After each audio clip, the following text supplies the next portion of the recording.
ಈ ಒಂದು ವಿಡಿಯೋದಲ್ಲಿ 18th ಜೂನ್ ಕರೆಂಟ್ ಅಫೇರ್ಸ್ನ ನೋಡೋಣ. ಫಸ್ಟ್ ಆರ್ಟಿಕಲ್ ಏನು ಹೇಳುತ್ತೆ, ಈ ಮಾವಿನ ಹಣ್ಣಿನ ಬಗ್ಗೆ ಹೇಳುತ್ತೆ. ನಮ್ಗೆ ಗೊತ್ತಿದೆ ಇವಾಗ ಮಾವಿನ ಹಣ್ಣಿನ ಸೀಸನ್ನು. ಹಾಗಾಗ್ಬಿಟ್ಟು ಇದು GI ಟ್ಯಾಗ್ ಕೊಟ್ಟಿರೋ ಒಂದು ಮಾವಿನ ಹಣ್ಣು. ಇದರ ಹೆಸರು ಏನು ಅಂತಂದರೆ ಜರ್ದಾಲು ಮ್ಯಾಂಗೋಸ್ ಅಂತ ಕರಿತೀವಿ. ಈ ಜರ್ದಾಲು ಮ್ಯಾಂಗೋಸು ಯಾವ ಒಂದು ಸ್ಟೇಟ್ ರಾಜ್ಯಕ್ಕೆ ಸಂಬಂಧಪಟ್ಟಿದ್ದು ಅಂತ ಕೇಳಿದ್ರೆ ಅದು ಬಿಹಾರ್ ರಾಜ್ಯಕ್ಕೆ ಸಂಬಂಧಪಟ್ಟಿದ್ದು. ಬಿಹಾರದ ಭಾಗಲ್ಪುರ್ ಡಿಸ್ಟಿಕಲ್ಲಿ ಇವುಗಳನ್ನ ಉತ್ಪಾದನೆ ಮಾಡಲಾಗುತ್ತೆ. ಈ ಜರ್ದಾಲು ಮ್ಯಾಂಗೋಸ್ ಏನಕ್ಕೆ ನ್ಯೂಸಲ್ಲಿದೆ ಅಂತಂದರೆ ಇತ್ತೀಚೆಗೆ ಈ ಮ್ಯಾಂಗೋಗಳನ್ನ ಯುನೈಟೆಡ್ ಕಿಂಗ್ಡಮ್ಗೆ ರಫ್ತು ಮಾಡಲಾಗಿದೆ. ಹಾಗಾಗಿಬಿಟ್ಟು ಇವು ನ್ಯೂಸಲ್ಲಿದೆ. ನೆಕ್ಸ್ಟ್ ಆರ್ಟಿಕಲ್ ಏನು ಹೇಳುತ್ತೆ, ನಮ್ಮ ಕರ್ನಾಟಕ ಗೌರ್ಮೆಂಟ್ ಏನು ಮಾಡಿದೆ ಅಂತಂದರೆ ಏನು ಕೋವಿಡಿಂದ BPL ಕುಟುಂಬದ ವಯಸ್ಕ ಸದಸ್ಯರು ಅಥವಾ ಗಳಿಕೆ ಸದಸ್ಯರು ಏನಿರ್ತಾರೋ ಮನೆಯಲ್ಲಿ ಅವ್ರು ಏನಾದರೂ ತೀರ್ಕೊಂಡಿದ್ರೆ ಅವ್ರಿಗೆ ಒಂದು ಪರಿಹಾರ ಪ್ಯಾಕೇಜ್ನ ಘೋಷಿಸಿದೆ ಕರ್ನಾಟಕ ಗೌರ್ಮೆಂಟು. ಅದು ಏನು ಅಂತಂದರೆ, ಒಂದು ಅವರು BPL ಕುಟುಂಬದವರಾಗಿರಬೇಕು, ಅವರು ಗಳಿಕೆ ಅಥವಾ ವಯಸ್ಕ ಸದಸ್ಯರು ಇರಬೇಕು ಮನೆಯವರು. ಸೊ ಅವರಿಗೆ ಎಷ್ಟು ಲಕ್ಷದ ಪರಿಹಾರ ಮೊತ್ತ ಕೊಟ್ಟಿದೆ ಅಂತಂದರೆ 1 ಲಕ್ಷ ಪರಿಹಾರ ಮೊತ್ತನ ಘೋಷಣೆ ಮಾಡಿದೆ ಕರ್ನಾಟಕ ಗೌರ್ಮೆಂಟು. ನೆಕ್ಸ್ಟ್ ಏನು ಅಂತಂದರೆ ಪೈನೆ ಐಲ್ಯಾಂಡ್, ಪೈನೆ ಅನ್ನೋ ಒಂದು ಹಿಮದ್ವೀಪ ಇದೆ, ಇದು ನ್ಯೂಸಲ್ಲಿದೆ. ಇದು ಎಲ್ಲಿ ಬರುತ್ತೆ ಅಂತ ಕೇಳಿದ್ರೆ ಇದು ಅಂಟಾರ್ಟಿಕಲ್ಲಿ ಬರುತ್ತೆ.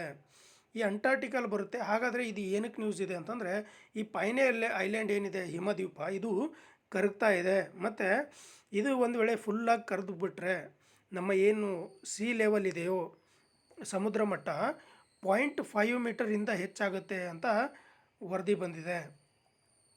ಮತ್ತು ಇನ್ನೊಂದು ಏನಂತಂದರೆ ಅಂಟಾರ್ಟಿಕಾ ಬಗ್ಗೆ ಇನ್ನೊಂದು ನ್ಯೂಸ್ ಏನಂತಂದರೆ ಅಂಟಾರ್ಟಿಕಾ ಓಷಿಯನ್ ಅಂತ ಕರಿತೀವಿ, ಅಥವಾ ಸೌತರ್ನ್ ಓಷನ್ ಅಂತ ಕರಿತೀವಿ. ಆ ಸೌತರ್ನ್ ಓಷನ್ನ 5ನೇ ಒಂದು ಸಮುದ್ರ ಅಂತ ಇತ್ತೀಚೆಗೆ ನ್ಯಾಷನಲ್ ಜಿಯೋಗ್ರಫಿಕ್ ಅವರು ಆಫಿಷಿಯಲಿ ರಿಕಗ್ನೈಸ್ ಮಾಡಿದ್ದಾರೆ.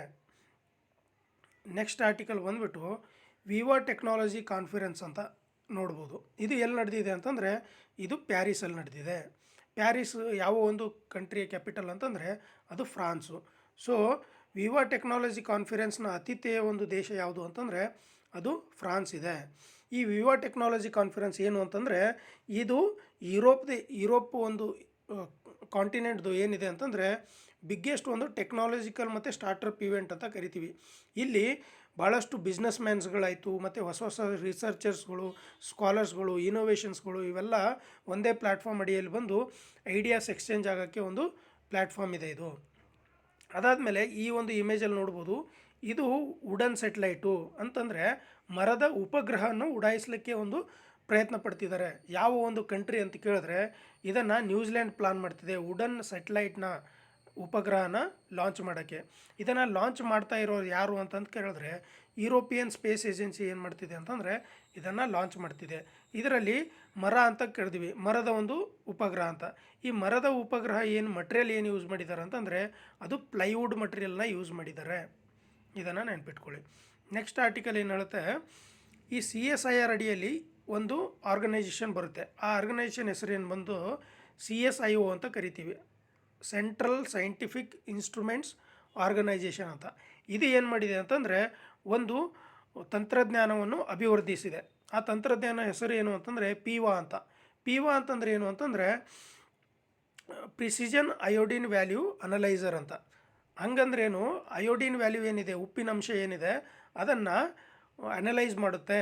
ಯಾವುದರಿಂದ ಅಂತಂದರೆ ವೆಜಿಟೇಬಲ್ಸಿಂದ, ತರಕಾರಿಗಳು ಏನಿರ್ತವೋ ಅದರಲ್ಲಿ ಅಯೋಡಿನ್ ಅನ್ಸ್ಯಾಚುರೇಷನ್ ಅಯೋಡಿನ್ ಎಷ್ಟಿದೆಯೋ ಅದನ್ನು ಐಡೆಂಟಿಫೈ ಮಾಡೋಕ್ಕೆ ಈ ಒಂದು ತಂತ್ರಜ್ಞಾನ ಹೆಲ್ಪ್ ಮಾಡುತ್ತೆ.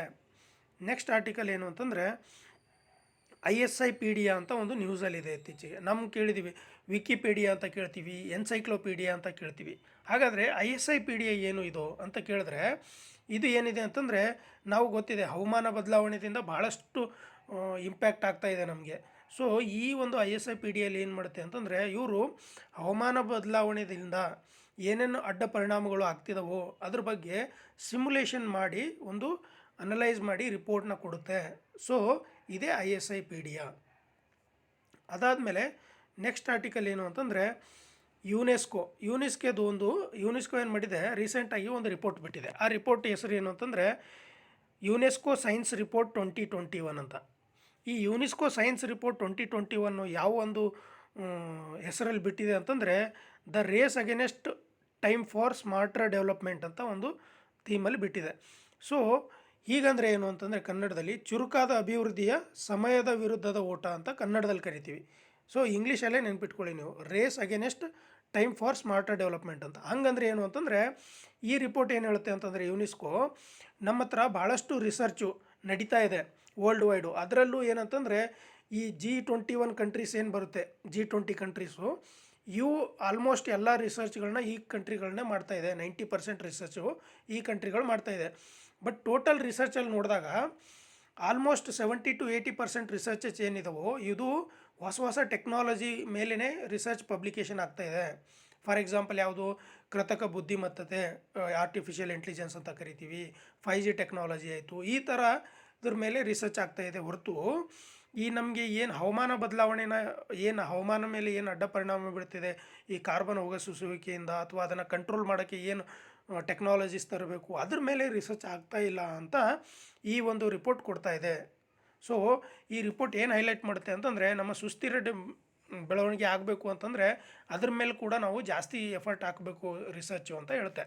ಸೊ ಯುನೆಸ್ಕೋ ಬಗ್ಗೆ ನೋಡಿದ್ರೆ ಯುನೆಸ್ಕೋ ಏನಂತಂದರೆ United Nations education scientific and cultural organisation ಅಂತ ಕರಿತೀವಿ. ಇವರು ನಾವು ವರ್ಲ್ಡ್ ಹೆರಿಟೇಜ್ ಸಿಟೀಸ್ ಅಂತ ನಾವು ಕೇಳ್ತಾ ಇರ್ತೀವಿ. ಆ ವರ್ಲ್ಡ್ ಹೆರಿಟೇಜ್ ಸಿಟಿ ಟ್ಯಾಗ್ ಕೊಡೋದು ಯುನೆಸ್ಕೋನೇ ಕೊಡುತ್ತೆ.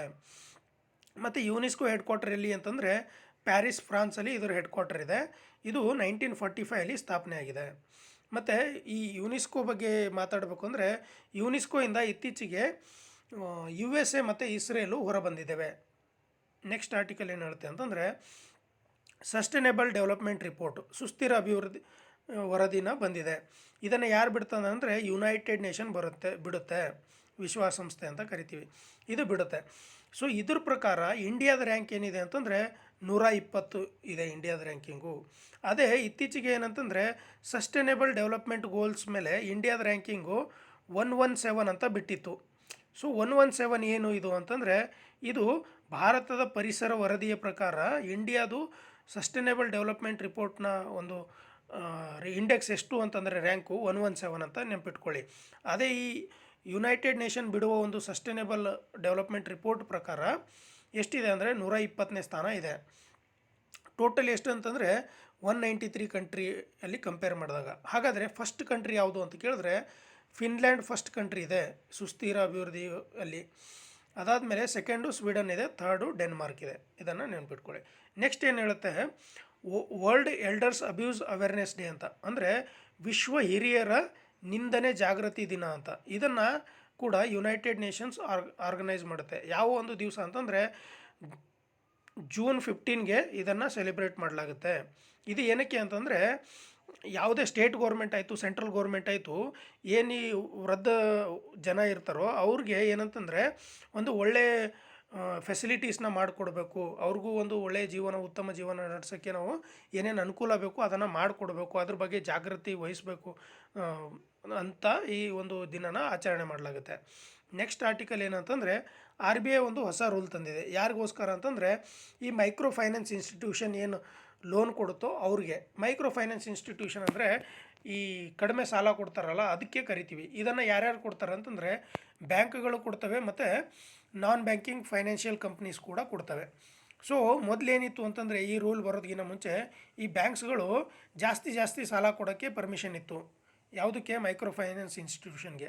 ಅದೇ ಈ ನಾನ್ ಬ್ಯಾಂಕಿಂಗ್ ಫೈನಾನ್ಸ್ ಕಂಪ್ನಿಗಳಿಗೆ ಅಷ್ಟು ಇರಲಿಲ್ಲ ಪರ್ಮಿಷನ್. ಸೊ ಇವಾಗ ಏನು ಮಾಡಿದೆ, ಇವೆರಡಕ್ಕೂ ಸೇಮ್ ಕೊಟ್ಟಿದೆ. ಅಂದರೆ ಎರಡೂ ಕೂಡ ಅಷ್ಟೇ ಕೆಪ್ಯಾಸಿಟಿಯಲ್ಲಿ ಲೆಂಡ್ ಮಾಡಬೇಕು, ಯಾರೂ ಜಾಸ್ತಿ ಮಾಡೋಂಗಿಲ್ಲ. ಅದು ಏನಂತಂದರೆ ಒಬ್ಬನಿಗೆ ಏನಾದರೂ ಸಾಲ ಕೊಡಬೇಕು ಅಂತಂದರೆ 1.25 ಲ್ಯಾಕ್ಗಿಂತ ಜಾಸ್ತಿ ಮೊತ್ತ ಕೊಡೋಂಗಿಲ್ಲ ಅಂತ ಹೇಳಿದೆ ಮೈಕ್ರೋ ಫೈನಾನ್ಸ್. ಮತ್ತು ಈ ಯಾರಿಗೆ ಕೊಡ್ತಾರಲ್ಲ ಮೈಕ್ರೋ ಫೈನಾನ್ಸ್ ಇನ್ಸ್ಟಿಟ್ಯೂಷನು, ಅವರ ವಾರ್ಷಿಕ ಆದಾಯ ಎಷ್ಟು ಅಂತಂದರೆ 2 ಲಕ್ಷಕ್ಕಿಂತ ಕಡಿಮೆ ಇರಬೇಕು, ಆವಾಗ ಮಾತ್ರ ನೀವು ಲೋನ್ನ ಕೊಡ್ಬೋದು. ಈ ಅನ್ವಯ ಮೊದಲು ನಾನ್ ಬ್ಯಾಂಕಿಂಗ್ ಫೈನಾನ್ಷಿಯಲ್ ಕಾರ್ಪೊರೇಷನ್ಗೆ ಮಾತ್ರ ಇತ್ತು, ಬಟ್ ಇವಾಗ ಬ್ಯಾಂಕ್ಗಳಿಗೆ ಕೂಡ ಮಾಡಲಾಗಿದೆ. ಈಗ ಸಮನಾಗಿದೆ ಎರಡಕ್ಕೂ. ಇಲ್ಲಿ ಏನಂತಂದರೆ ಸೆಬಿ ಬಗ್ಗೆ ಆರ್ಟಿಕಲ್ ನೋಡ್ತೀವಿ. ಈ ಸೆಬಿ ಏನು ಮಾಡಿದೆ ಅಂತಂದರೆ ರೀಸೆಂಟಾಗಿ ಈ RIA ಅಂತ ಬರ್ತಾರೆ. RIA ಅಂತಂದರೆ ಏನು ಅಂತಂದರೆ ಇದು ರಿಜಿಸ್ಟರ್ಡ್ ಇನ್ವೆಸ್ಟ್ಮೆಂಟ್ ಅಡ್ವೈಸರ್ಸ್ ಅಂತ ಹೇಳ್ತೀವಿ, ಕನ್ನಡದಲ್ಲಿ ನೋಂದಾಯಿತ ಹೂಡಿಕೆ ಸಲಹೆಗಾರನ ಅಂತ. ಇದನ್ನು ನಿಯಂತ್ರಿಸೋ ಸಲುವಾಗಿ ಸೆಬಿ ಏನು ಮಾಡಿದೆ, ಸ್ಟ್ರಿಕ್ಟ್ ರೂಲ್ಸ್ನ ತಂದಿದೆ. ನಿಮ್ಗೇನು ಕೇಳ್ತಾರೆ, RIA ಅನ್ನು ನಿಯಂತ್ರಿಸಲು ಯಾವ ಒಂದು ಏಜೆನ್ಸಿ ರೂಲ್ಸ್ಗಳನ್ನ ತಂದಿದೆ ಅಂದರೆ ಸೆಬಿ ಅಂತ ನೆನ್ಪಿಟ್ಕೊಳ್ಳಿ. RIA ಅಂತಂದರೆ ಏನು ಅಂತಂದರೆ ರಿಜಿಸ್ಟರ್ಡ್ ಇನ್ವೆಸ್ಟ್ಮೆಂಟ್ ಅಡ್ವೈಸರ್ಸ್ ಅಂತ, ಕನ್ನಡದಲ್ಲಿ ನೋಂದಾಯಿತ ಹೂಡಿಕೆ ಸಲಹೆಗಾರ ಅಂತ.